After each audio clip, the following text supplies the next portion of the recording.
a bomba do talha-ferro no Moraes. Bom, eu sou André Marcília, advogado, professor de Direito Constitucional, e esse foi o assunto de ontem, todo mundo falando disso. Vamos falar aqui um pouco dos crimes que estariam envolvidos nessa bomba e se isso pode ou não afetar o processo que está em curso hoje em julgamento.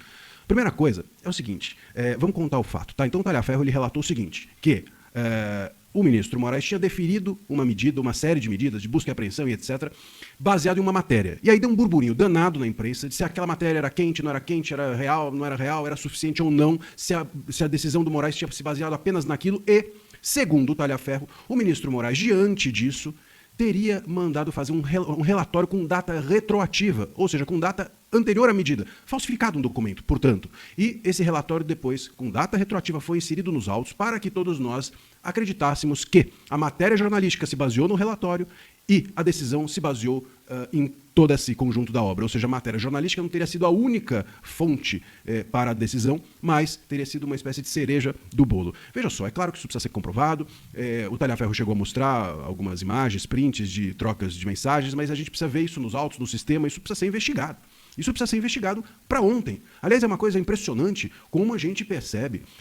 Às vezes a gente olha para uma ditadura, às vezes a gente olha para um regime autoritário, você olha para a Alemanha do século passado, você olha para um regime mesmo de hoje, totalitário, e fala assim, como é que as pessoas topam? Como é que ninguém se insurge? E a gente entende isso aqui. Como é que a imprensa, ou parte da imprensa, ou boa parte da imprensa está quieta diante disso?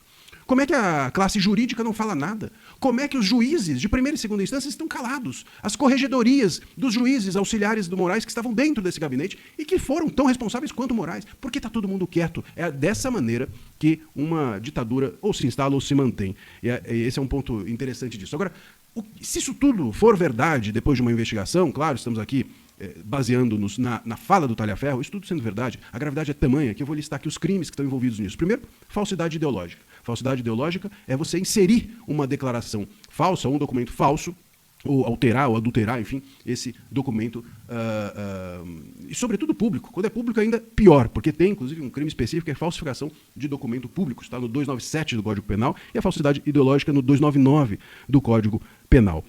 E quando isso é feito por funcionário público, a pena é ainda maior do que quando é feito por alguém da esfera privada. Também é crime uso de documento falso. E aqui, deliberadamente, então, segundo o talha-ferro, se sabia que aquele documento era falso. Além disso, claro, nós temos prevaricação por parte dessas autoridades, veja, os auxiliares do Moraes eram juízes, sabiam disso e não apenas não fizeram nada contra, como fizeram a favor. Foram coniventes, cúmplices disso.